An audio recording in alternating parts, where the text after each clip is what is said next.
Hello mga kawalwal, good afternoon. Eto na naman tayo, nagpapagupit ako dahil sobrang init sa Pilipinas, mga kawalwal. Nagrarashes ang gilid ng leg ko, mga kawalwal. Lalo na yung batok. Kaya ito, nagpapaganda na tayo muli para makahanap ng papa. Ay, charot. Ito, mga kawalwal. Guys, ako, papapuyuti ako.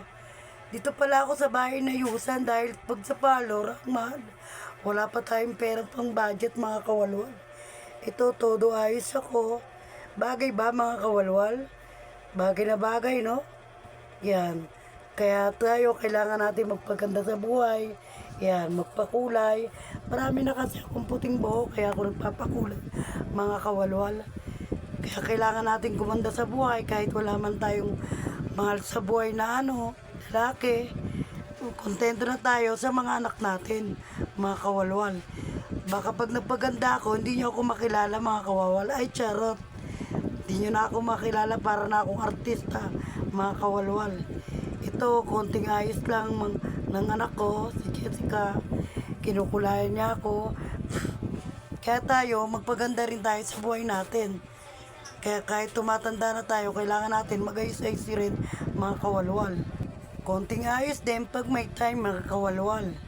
Kaya ito, todo ayos ako. Yung binili ko palang pangkulay, sa abroad pa yan, mga kawalwal, Saudi. Buti na lang may nadala pa ako, mga kawalwal. Kaya ito, galing Saudi pa yan, mga kawalwal. Kaya kailangan natin mag-ayos. Ang dami ng tumutubong puting buhok ko, mga kawalwal. Tumatanda na tayo. Parang gusto kong bumalik sa pagkabata, mga kawalwal. Bakit kamo? Walang tumutubong puting buhok. Kaya ito, todo ganda tayo, mga kawalwal. Yan.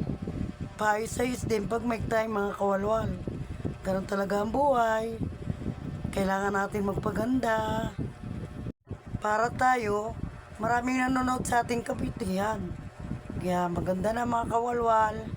Kaya yan, todo ayos lang. Ang iksi ng buhok ko, mga kawalwal, no? At least presko, mga kawalwal. Hindi na ako masyadong mahingitan. Lalo na yung daig ko at batok. Sobrang init dito sa Pilipinas, mga kawalwal. Wala pa kasi ako pambiling aircon, mga kawalwal. Kaya ginagamit lang ceiling fan. Kaya manos sa gastos. Ito, nagpa-straight pala ako ng buhok, mga kawalwal. Paganda rin tayo pag may time, mga kawalwal. Kaya kailangan natin magpaganda sa buhay. Yan. Kahit wala tayong papa, kailangan natin magpaganda. Para sa mata ng tao, maganda tayo. Pati yung kabutihan loob natin. Kaya kailangan ayos-ayos din.